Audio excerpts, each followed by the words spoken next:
Very good morning to you all. Thank you for joining me today at this webinar. This is Her Companion. My name is Kath Smith. If you haven't come across me before, I do pretty much all of the Her Companion webinars. And I just wanted today to take you into the site in a little bit more detail than perhaps you've seen before. Her Companion, if you're new to it, it's very dynamic, very interactive. It's not just a set of reports where you can print off and that's your lot. There's a lot more going on in there, and hopefully something for everybody in terms of farmers and consultants and advisors, vets, everybody really in the industry. There's lots and lots of information here. So just a general bit of housekeeping. There is a Q&A section on your Teams portal, so you can ask a question at any time. I tend to leave those to the end just because it's easier to keep the flow going. And if you haven't got Her Companion account and you'd very much like one, please do get in touch with NMR and we can set one up for you. Absolutely. So I will start off with the landing page. So this is where everybody starts off on Her Companion. Just on the right hand side here, payment test results. So some of this I've done, time and time again, but I hopefully get different people coming to webinars, and I just wanted to draw your attention to this. So this is Milk Quality Monitor, payment test results. Now this is coming in from NML and is the daily payment test result, or every other day, for any dairy farmer that goes through the NML lab, basically, quite a lot of them. And this is bulk milk. Even if you're not recording, or if your farmer isn't recording with NMR, we can still get results on here. So this is really vital. If you've got very little information elsewhere, you've still got a bulk milk sale count, protein, fat, back to scan. That's your reading from there.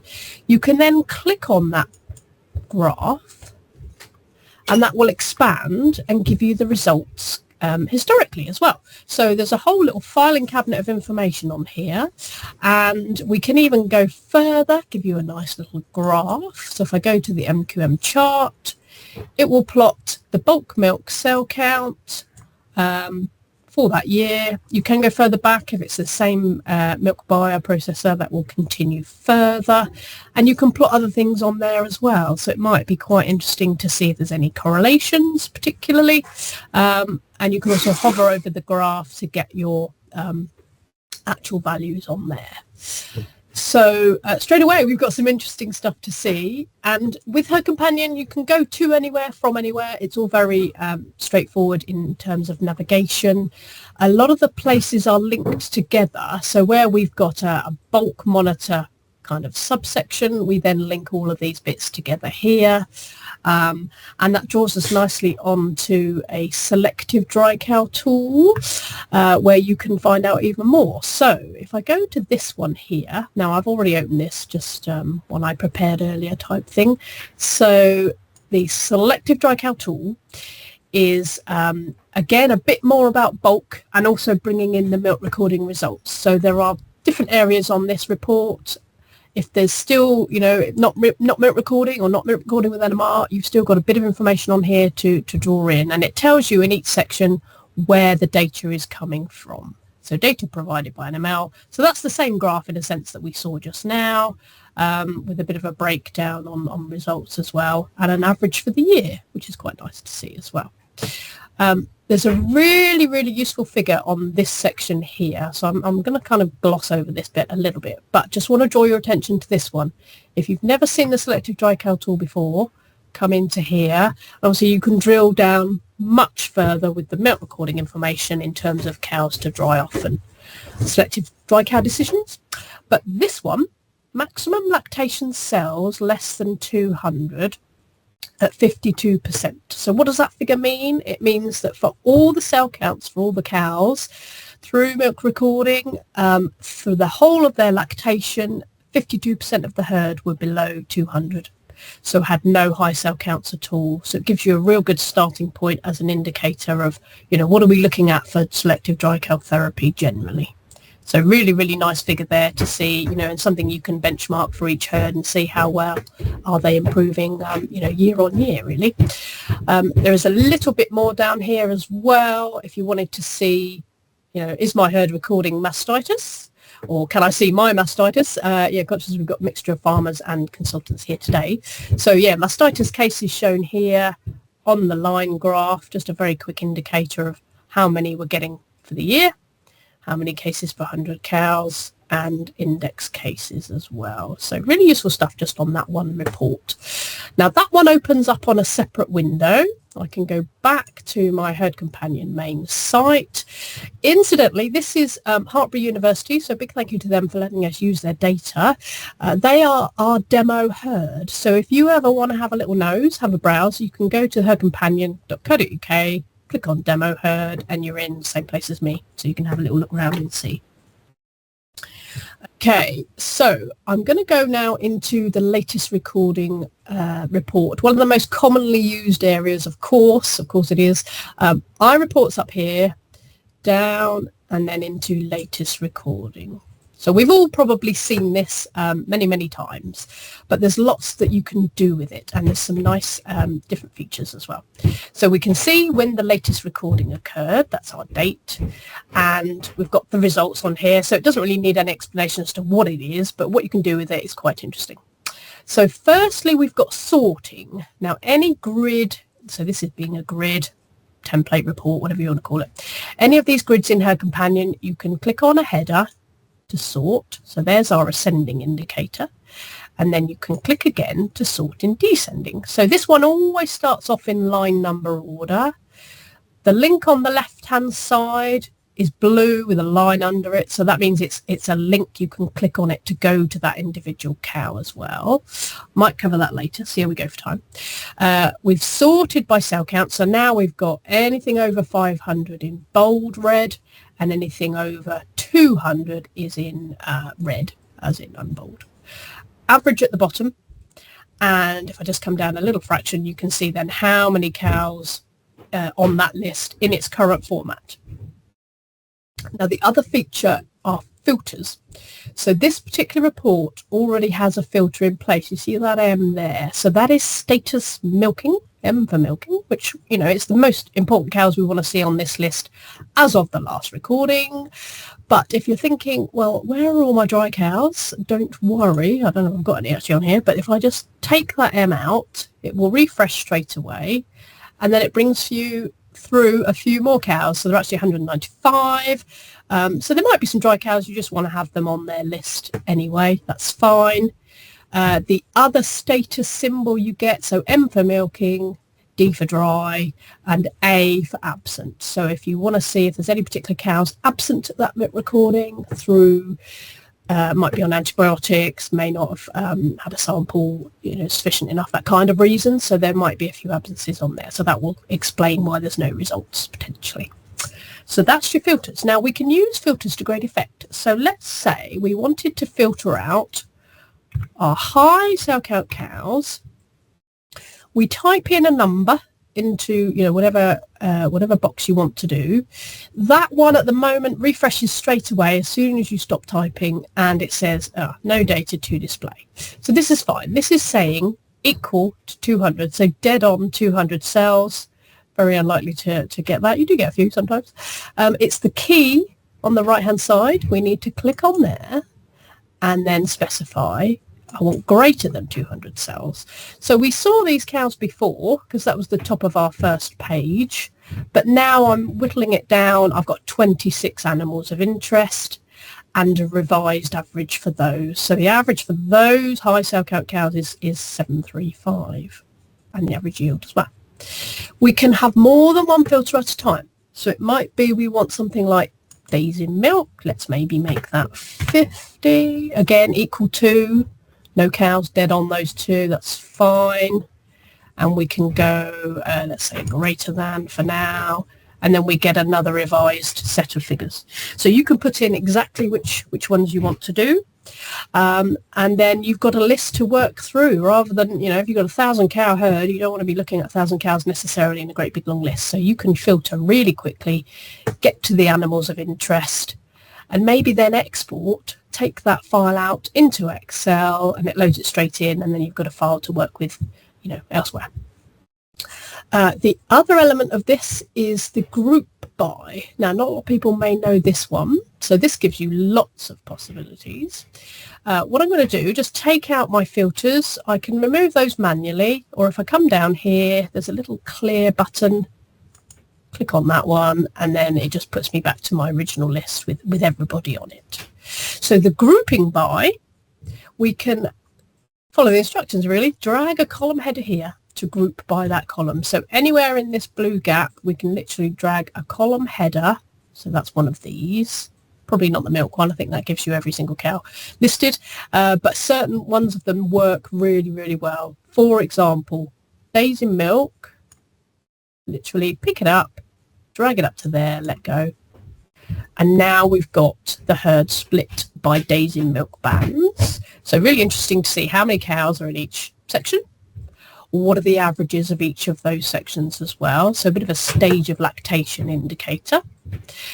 If I want to undo that, I can just pick that up, pop it back in the table. Now, it doesn't matter if you put it back in over here and it was over there. It doesn't matter a jot. What happens when you log out of Her Companion, everything will put itself back together again where it was originally. Okay, so that's that one.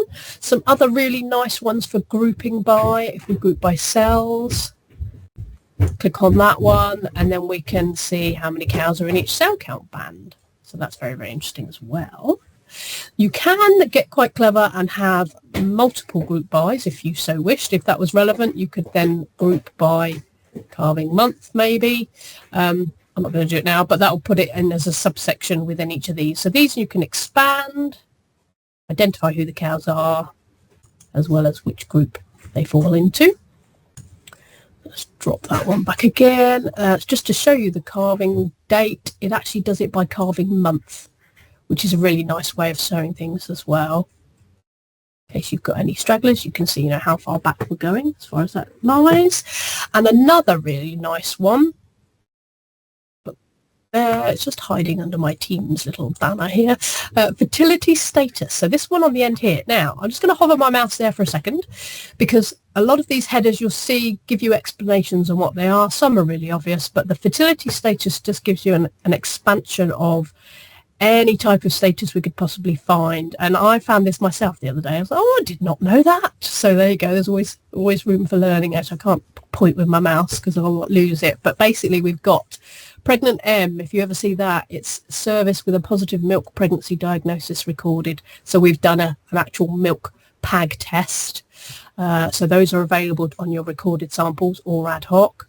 Have a word with your recorder on that. Pregnant Star is a service with a positive PD, but they've had a subsequent heat afterwards. So really interesting stuff there. A group by that one. So literally pick up and drag. There we go. Nice indicator. How many pregnant cows have we got right now, or as of our last recording? How many are ready to serve, actually serve, just calved in, etc. How many barreners as well. So I thought that was a really nice one worth sharing with you. Okay. So as I say, I can leave that there and go and explore elsewhere. Won't hurt anything at all. Or if you want to undo it, you can also just reverse what you did there. Just to actually, I will do that. I'll bring that back in because I want to show you something else here. We've got group on this report, which we've always had. This is management group set within your milk recording information, so it will appear on the paper reports as well. So could be, for example, highs and lows. You can set your management groups exactly as you want. They're basically a number, 1, 2. You can see we've got them on here. So that is another one, and I'm really pleased because Heartbreed didn't have groups until about 2 weeks ago, so they've just introduced these for my benefit, I'm sure. So we've got group 1 and we've got group 2 there, and then a few animals without a group in. Now that management group, as a new little thing we've introduced into a lot of other reports as well. So it's always been here. If I go to lactation production, so this one, so all of these, again, these are sub-reports related to anything milky wise. Lactation production here.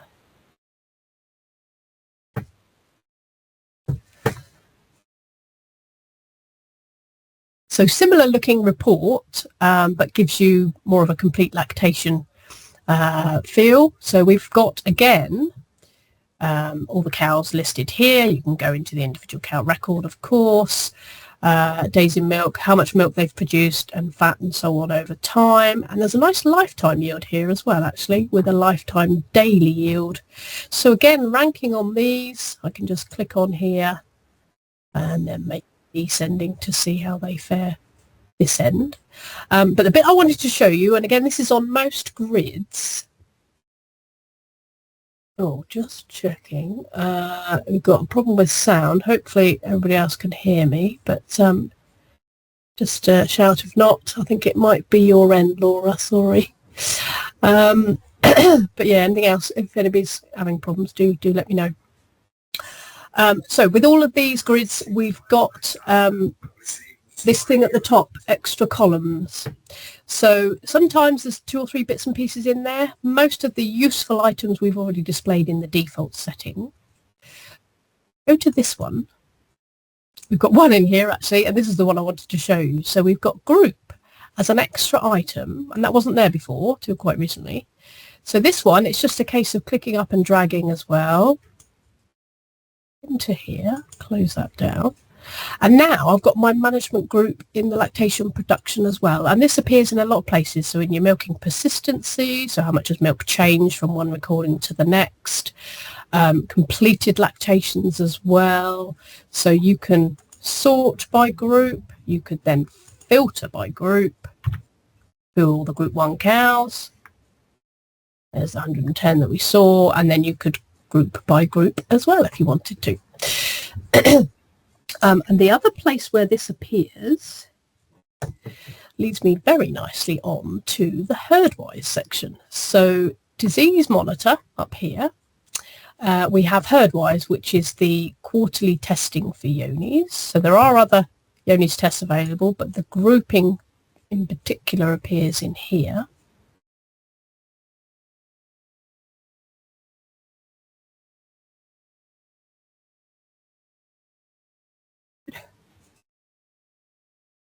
Again, this is another popular area of the site, of course, because it's where your Johne's results are held. All the history is held in here as well. So that's the beauty of doing herdwise. You can look back and see, you know, historically how animals' tests have changed. But just bringing you down into the results here. Again, I've got to move my Teams thing along. So this report has been in situ for ages. We've got the Johne's status here, of course, the last few test results as well. And this time there is a field chooser. So it's exactly the same as that extra columns section. Go into this one. Brings it down here for some reason. But there are some extra columns to choose from. One of which is group. So exactly the same method. We just literally pick that up. Drop it into the table wherever you fancy. So now we can group by herdwise results. So how do group 1 compare to group 2 maybe, if they are divided for a particular reason that's of relevance. And also, very, very new, very exciting, on the herdwise now we have damn Johne's code. So that we definitely want to see. Let's pop that into there. Get rid of that for a minute. So this is the birth dam of the animal in question, what her Johne's code was or is. You know, even if she's gone, we've still got those results in there. Just as an interesting comparison into the Johne's code here. Johne's looking very good on this one, actually. So now, of course, this is, you know, after things have been tested for a while. So actually, we've got a load of heifers here. Let me just sort by code.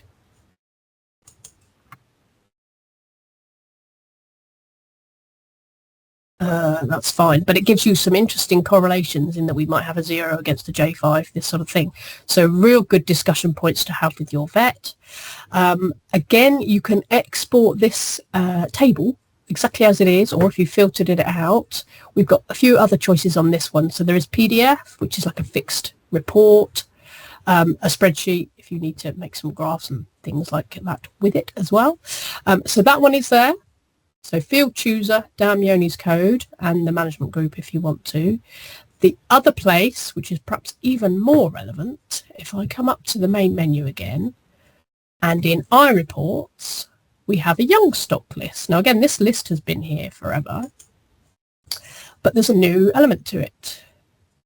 So this gives you a breakdown of all of your young stock, literally anything that hasn't calved in. You can filter it according to fertility status, so those that are to serve, to PD or due to calve. You can factor in when you want to start serving, so these are all default measurements. When you PD after service, apply any settings there, and then your list will change accordingly. But with this one, all young stock, so literally everything that was born from, you know, today, yesterday, right through to about to calve for the first time, we now have Johne status built in to there, and you don't have to actually grab this as an extra column. That's built in now for everybody. So this is a real big news story. Just wanted to share with you today that that's now in. So you can do other things with this as well. We can see it also who the dam actually is. We can sort and sort again. So see what's going on there, and use the filters. There's only one J5 on this one, but if you wanted to see, you know, maybe J4s, we've got a nice little list there to work through then and see, you know, what we're likely to breed these animals to. So it's a real good opportunity to catch them really early and you know, make the appropriate plans that way. Okay, now the other little gem I discovered the other day as well, back in our iReports, we have these action lists. So these, again, they've been there for a very long time, but do have a look at your cows due to calve. I know a lot of people are using Her Companion day to day for action lists anyway. It certainly gives you a bit more flexibility than the paper report pack. For example, you can expand your list. Now, there's nothing due to calve at Hartbury for a little while. So if I pop in maybe 300 in there and apply, this will give us anything that's pregnant, really, that's got a due to calve date. So we can start planning ahead maybe and see what's coming up in the future. So expand that as far as you like. Same style of report as all of the other ones. You know, we've got a total number of animals. We've got lots of pages here. But by using your filters, you can find an animal you want to. So the line number filter, don't forget about that one. If we wanted to see, right, where does cow such and such feature, don't have to go finding for her on page 7. You know, she's there to be found really, really quickly. And then you can go into her record from there. Now, the other thing I discovered on this report the other day, using the group by, we can then see a due to calve pattern. So your future calving month pattern is in here. The due to calve date we know. We group by that one. And then you can see how many cows are due each month. I thought was marvellous because I'd forgotten that was there, or I didn't realise, one of the two. But I thought if I don't know that, then I need to share this news with all of you as well. So really, really good. And again, you know, you can export that out into Excel as you need to. So really, really nice feature there. The other action lists, actually, I'm going to show you another one just while I'm here. These are all linked together, so due to serve, due to PD, again with lots of flexibility, sort it how you want, filter it out how you like as well. The cows due to dry. So this one is a fantastic report because it tells you everything you need to know about who's coming up for drying off, what the cell count history has been like, and any information about mastitis cases, all the cell count stuff for selective dry cow therapy. It's all in here. So just to set it up, firstly, we've got how far ahead you're looking. So again, 30-day default on that one. Dry period length. Now, there's nothing in that box, but that's set to 56 days as a standard. So you can type in a number there and overwrite it. And then a cell count high. So with a lot of the reports on Her Companion, it's very much for that particular page or that particular area. You can adjust what your high threshold is. So apply if you've made any changes. As the report stands, we've got, I think, in due to dry date order. Yes, there we go. There's our due to dry. The last 3 cell counts are shown here. So latest cells, so working backwards, previous one to that, previous one to that. We also have how many highs they've had across the whole of the lactation. And if I hover over, it actually tells you there. So these would be, for example, no high tests out of 12. So she's had 12 recordings in this lactation, coming up for drying off actually today, no problem whatsoever. And you can see the last 3 cell counts. So that's all fine. So the way I work this report is, if we sort by number of highs, so left click in here, you can then work through these in stages to decide, you know, if you're making those dry cow therapy decisions with your vet. As I say, all of the information is here that you need. There is just one other little column that will really add to this information. So if we go to show extra columns, there's a funny little flashy thing, there we go, and bring in days since high. So I'm just going to pop that there. Bring in whatever else you like as well, but that's all fine. So now, working through our list, we can see, yeah, 0 out of however many recordings. So these are all perfectly fine, absolutely below 200. And if you refer back to our original Selective Dry Cow Tool, we know that 52% of the herd were under 200 anyway for the whole of their lactation. So these girls, absolutely fine. Then we get to more interesting ones to discuss. 1 out of 12 high tests, and actually it was that one just there. We can see it anyway, 8 days ago. 10 out of 12. I've got a funny sorting thing going on here, but you can see then there are some clear identifiable cows for a bit more dry cow therapy than others. These are the ones of interest. So this cow here, 5 out of 12 highs, but the last 3 look to be fine. So what we're asking here is, how long ago was her last high cell count? So that's the days since high. Answer, 142. Actually, this cow here is more relevant. So she had 1 high test out of 13. So not a problem cow by any sense of the imagination. Last 3 cell counts were low. 293 days ago she had her last high cell count. You could go and find it to see, you know, how high in the individual cow record. In fact, let me do that now just out of curiosity. So I click on this cow here. There's all the recordings for her lactation. You can see there it stands out a mile, doesn't it? It was quite a high one.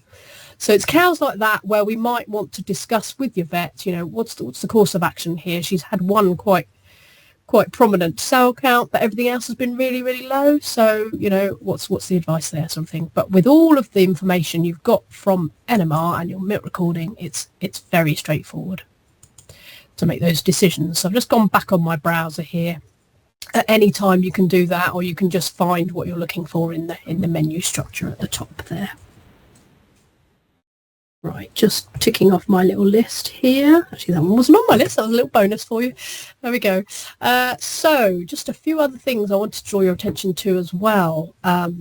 In this one actually appears in several places. Production menu and breeding and fertility menu and the herd performance. You've got this thing called KPIs. So it doesn't matter which one you go into. They are all the same. Just wanted to show you this. So the KPIs give you rolling 12-month values for the herd, for a set on production, so milk information there, fat, protein and cells.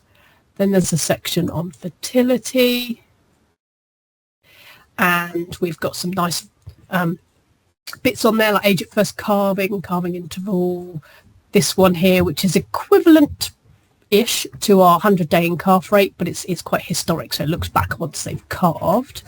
But this I thought I must mention, if you're an advisor or vet and you've got lots of herds on your herd companion, you have got the ability to add benchmark groups. So not only have we got each individual herd here, we can put all those parameters together as an at a glance. So how well are they doing compared to, I've just got to test one in there. So all of these ones everybody's got. We can compare ourselves to herds of a similar size, or there we go, that looks a bit better now.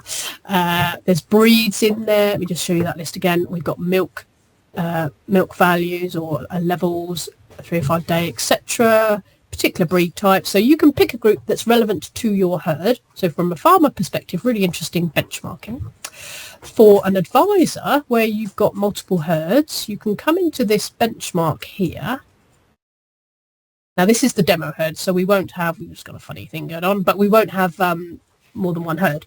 But if you've got all your herds here, you can create a new group, and then you'll see all of your herds listed this side, and you can bring them over to this side and create a group. So it can be grouped by absolutely anything. So you decide which herds go into which group, give it a name, and then you'll be able to compare all of your herds that are in that group, you know, to themselves, to see if they are, you know, grouped by, I don't know, it could be geography within your area, it could be output systems, it could be organic, you know, whatever you like, really. You can group by together, so you've got some interesting stats there as well. Really good for farmer meetings as well, because a lot of these are anonymous. So if I go to this one, we can see then for any KPI you choose, so I've got milk per cow per year of life, then you could benchmark them against similar herds within your practice, within your consultancy group. You get the idea, and you end up with graphs like this. So although we're in a particular herd, you can screen grab this kind of thing. This is the herd we're looking at right now, always in yellow, H1, and all of these other ones are the in this case the anonymous NMR herds, but they will be herds in your practice, you know, identifiable by a number only. And then the raw data is underneath, and again that's your herd, so you can sort of sort and rank accordingly. So some really interesting stats to draw in there, you know, particularly from a practice or a group of farmers perspective. So do have a look at that, and if you're a farmer listening in as well, you can play about with this to your heart's content and see how you compare to similar herds, really. Okay, so going to finish off with some other well, I suppose housekeeping, really, for want of a better word, within Herd Companion. The settings cog, often overlooked, over here, this little settings button. In here we have, keep my mouse straight, my organisation, and this is where you can find two things. Now, because I'm in the demo, I haven't got this option, and I haven't got it on my staff one either, so I've had to do some screenshots to show you what I mean. But in the middle here, you'll have an option called third parties. So this is really, really important. Let me just minimize here for a minute. I've got this screenshot here. Or it might be I need the other one. Hold on, I've got those in the right order. Yeah, there we go. That's what you'll see. So any farmer, so this is for farmers now, third parties, have a look at that. Do it as soon as we've finished. Just check who can see your data. So you can only allow or revoke permissions for your Herd Companion data through this portal. To add a new one, you can add new organisation, and that takes you then to this screen.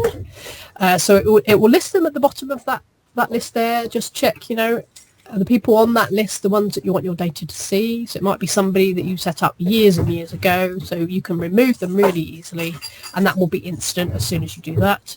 If you want to add a new third party, whether it's your vet, consultant, anyone that's using Herd Companion themselves, you can search for them here.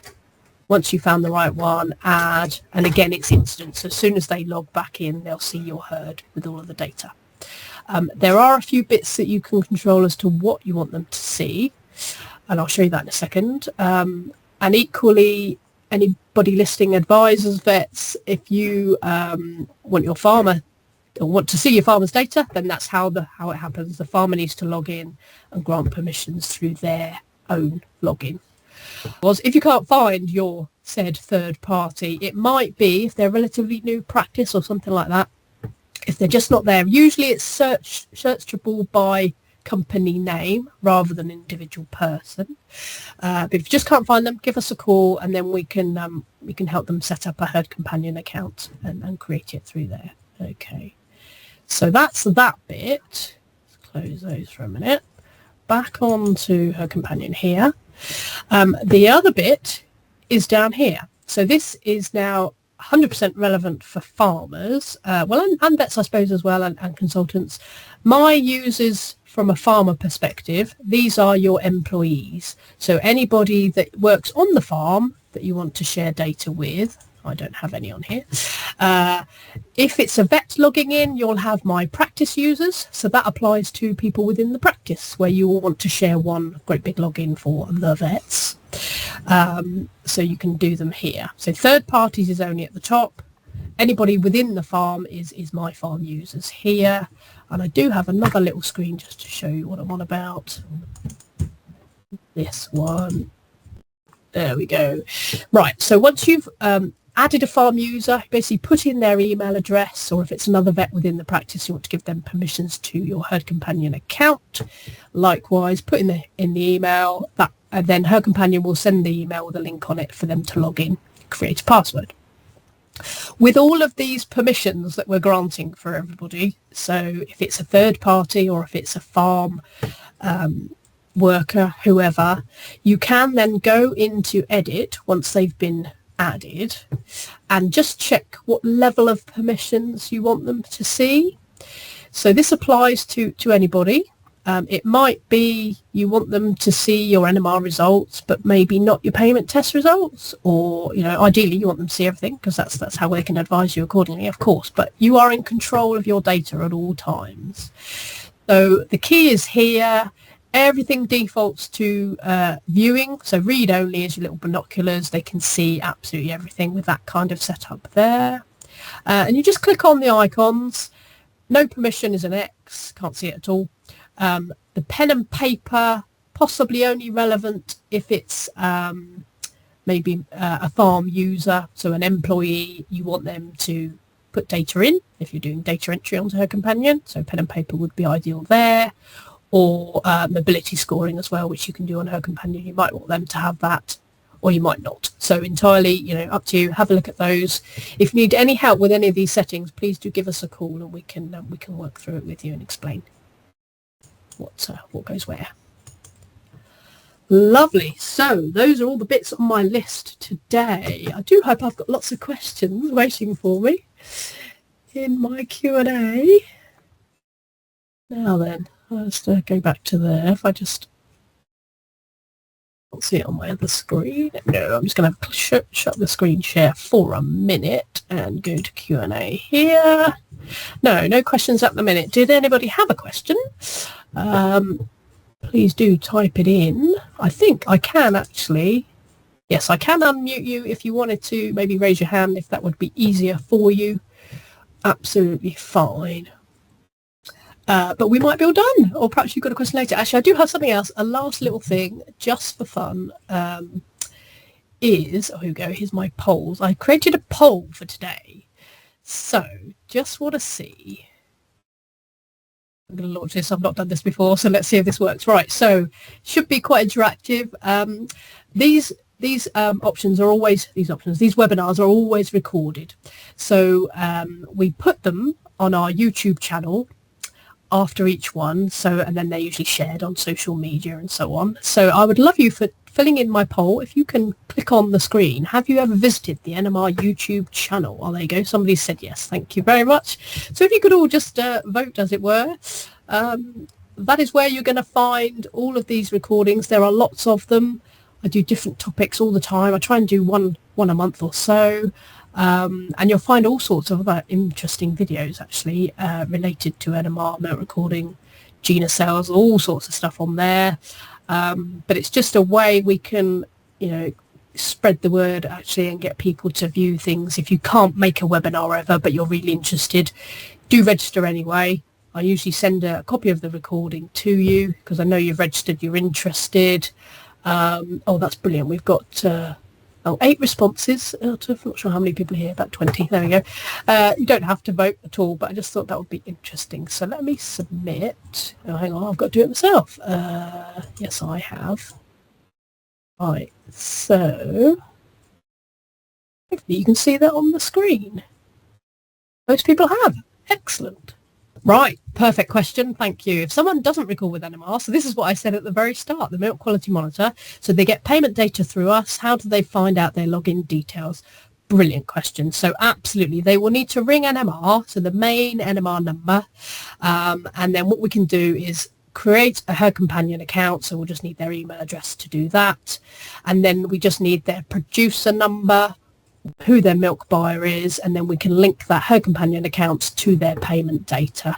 So yeah, get them to ring in, or if it's for you, absolutely give us a call on that one. Okay, thank you. And the Jude Carve, can we get a graph on the month by month? Oh, I wish we could. That would be brilliant, wouldn't it? Yes, that was the next thought process, really. Not at the moment, but I guess you could export into Excel as a list with the, yeah, now that might, I'll have a look at that one, whether I can make it easier on the Excel side, but I know that would be a useful one, carving pattern graph. Leave that with me, I'll have a little play, but as it stands at the moment, no, it's just a list. Collection time and date to be added to the data on the first page. Oh yes, now then, let me just go back to that. I know the date is definitely there. So if you want to go back to your landing page at any time, you might struggle to find it otherwise. It's under production MQM, but just click on the logo up here and that always takes us back to the start. So this is the graph in question. Now we want the raw data, so actually I could have gone the other way, might have been quicker, but into here, there's the results. Now it doesn't have a timestamp, I'm afraid, but it does show you the date that they were collected. Most recent always at the top, so you can see the date on there. And if we were looking at the graph, let that load a moment, we do have a date on that one as well, yeah, but not a timestamp. So I hope that helps. Thank you very much. Excellent. Okay. Right, I think that's all the questions, so that's lovely. Thank you all very much for your time today. I hope you found that useful.